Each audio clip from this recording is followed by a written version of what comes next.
కడప జిల్లా జమ్మలమడుగులో అతిపెద్ద టైల్స్ మరియు బాత్వేర్ షోరూమ్ డ్రీమ్ హోమ్ ఎంటర్ప్రైజెస్. మా వద్ద నాణ్యత, మన్నిక మరియు సరికొత్త డిజైన్లతో చేసే ఫ్లోర్ టైల్స్, వాల్ టైల్స్ మరియు బాత్వేర్ లభించును. Dream home enterprises, MPDO office road, Jammalamadugu. First item అనేది గండికోట నిర్వాసితులకు డబ్బు క్లియర్ కావాలా, దాదాపు 500 కోట్ల కొరకు. ఇంకొక 200 కోట్లు ఇంకో వసతులు కల్పన జరగాలి, రాజోరి జరగాలి. ఇది అందరం శాసనసభ్యులు ఉన్నారు, మైదుకూరు శాసనసభ్యులు వరదరాజుడి గారు. ఇది చివరికి ఆలగడ్డ కూడా ఉపయోగపడి చెప్పినాను, దానికి నోట్ చేసుకున్నాను కూడా.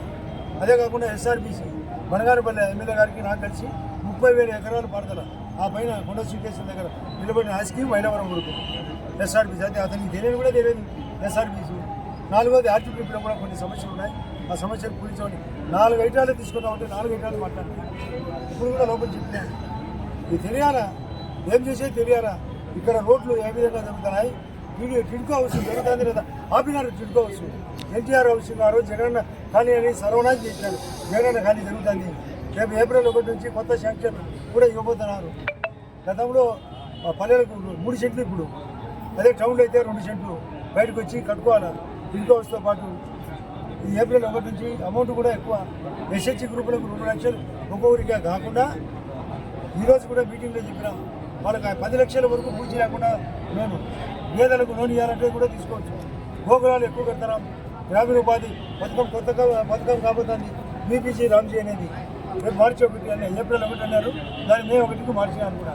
దానివల్ల కొత్త ఐడియాస్ ఇవన్నీ దృష్టిలో పెట్టుకొని రాజకీయం నడుస్తాం. అన్ని రకాలుగా ట్రాన్స్పోర్ట్ కానీ, కమ్యూనికేషన్ కానీ, త్రాగునీరు కానీ, సాగునీరు కానీ, ఇండస్ట్రీ కానీ, టూరిజం కానీ, ఉద్యోగ కల్పన కానీ. టెర్రరిజం తగ్గిపోయింది, నక్సలిజం తగ్గిపోయింది, దాక్షిణిజం తగ్గిపోయింది. ఏం మాట్లాడతారు తెలుసుకోకుండా. బ్యాంకింగ్ సిస్టమ్ పెరిగింది, ఇన్సూరెన్స్ పెరిగింది, హెల్త్ పెరిగింది, ఎడ్యుకేషన్ పెరిగింది, కరెంటు పెరిగింది. మనకు కరెంటు ఉత్పత్తి ఎంత జరిగింది తెలుసుకోవాలి. 450 గిగావాట్ ఉంటే దేశంలో ఈ ప్రభుత్వం 550 గిగావాట్. 1 గిగావాట్ అంటే 1000 మెగావాట్. అది కూడా తెలియదు వాళ్ళకు. గిగావాట్ అంటే ఏంటి, మెగావాట్ అంటే ఏంటి, వోల్టేజ్ అంటే ఏంటి తెలియదు. మనకు చక్కటి వోల్టేజ్ ఉందా లేదా మీరు ప్రెస్లో చెప్పాలా, తాగునీళ్ళు పెరిగాయా లేదా చెప్పాలా. అంగన్వాడీ బిల్డింగ్లు, స్కూల్ బిల్డింగ్లకు 25 కోట్లు కావాలని రాత్రి ప్రపోజల్ పంపించాం, అవి కూడా శాంక్షన్ కాబోతున్నాయి.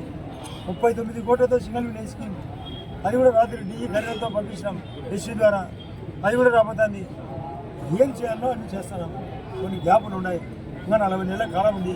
మీరు 60 నెలల్లో 60 సమస్యలు కాలు రాసిపోయినారు, అప్పులు చేసిపోయినారు, తప్పులు చేసిపోయినారు, ఘోరాలు చేసిపోయినారు, కేసులు పెట్టారు, సతాయించినారు. కానీ ఇప్పుడు ఆ సతాయింపు నుంచి క్లియర్ చేసుకుంటూ ప్రజలకు మేలు చేయడమే ఈ యొక్క ప్రభుత్వ ఉద్దేశం.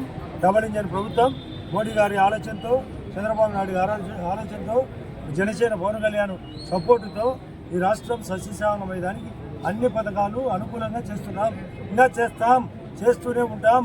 నిరంతర భారత స్రవంతైనట్టు నిరంతర అభివృద్ధి, సంక్షేమము, శాంతి భద్రత చుట్టూ కూడా పెంచుతాం. వృక్ష సంపదతో పాటు జంతు సంపద, ఇప్పుడే పశువుల శాఖలో కూడా ఏం చేయాలనేది కూడా మా వాళ్ళందరికీ ఎట్లా చేస్తున్నామని తెలియజేసినాం. 1962 అనే ఒక నెంబర్ ఉంది పశువులకు. నెంబర్ ఫోన్ చేస్తే సంచార పశు వైద్యశాల నేరుగా అక్కడికి పోయి వైద్యం చేస్తుంది. ఎరువుల కొరత లేకుండా చేసినాం, విత్తనాల కొరత లేకుండా చేసినాం, కొనుగోలు చేస్తున్నాం. కాబట్టి ప్రతి ఐటమ్ సూపర్ చెక్ పెడతాం. 20 లక్షల ఉద్యోగాలు మా కల్పన, ప్రైవేటుగా ఉద్యోగాలు కూడా నేను కూడా జాబ్ మేళ పెట్టాను. సీఎం రిలీఫ్ ఫండ్ నేను రూపేసి కలిసి ఈ 20 నెలల్లో 11 కోట్ల రూపాయలు డబ్బులు ఇప్పించినాం. రేపు కూడా ఒక 25 చెక్కులు ఇవ్వబోతున్నాం. అందరికీ మెసేజ్ ఇచ్చినాం. ప్రతి 15 రోజులకు ఒకసారి చెక్కుడు సిస్టమ్ పెట్టాం. ఇది మీరు ఆలోచించుకోండి, అబద్ధమానించమని. ఇది నిజాలు ప్రతి ఒక్కరికి కూడా మంచి చేయడానికే ప్రభుత్వం ఉంది. ఇది మంచి ప్రభుత్వం కాదు, ఇంకా మంచి చేయాలని ఆలోచన ఉంది. ఇంత ఇజ్రాయెల్ వారు జరుగుతానే కూడా గ్యాస్ కనెక్షన్ను ఇబ్బంది లేకుండా చేయడానికి కేంద్రం, రాష్ట్రం సంయుక్తంగా పరిగెత్తించే ఈ ప్రభుత్వాన్ని ప్రతి ఒక్కరూ తెలుసుకొని పరిగెత్తించాలి. మీ విమర్శలకు మేము తిప్పు కట్టే కెపాసిటీ మాకు ఎంతనే ఉంది. మీ డూప్ పోతుంది కూడా. మీరు అన్ని కేసులు ఎదుర్కొని తప్పులు చేస్తూ, వివేకానంద రెడ్డి కేసు దొంగ కేసులు పెట్టి, కోడికత్తి కేసు దొంగ కేసులు పెట్టి, అన్నీ తప్పుడే, అన్నీ మోసమే, అన్నీ నీచమే. కాబట్టి దీన్ని పోగొట్టడానికి మేమందరం సమృద్ధిగా కష్టపడి పనిచేస్తాం.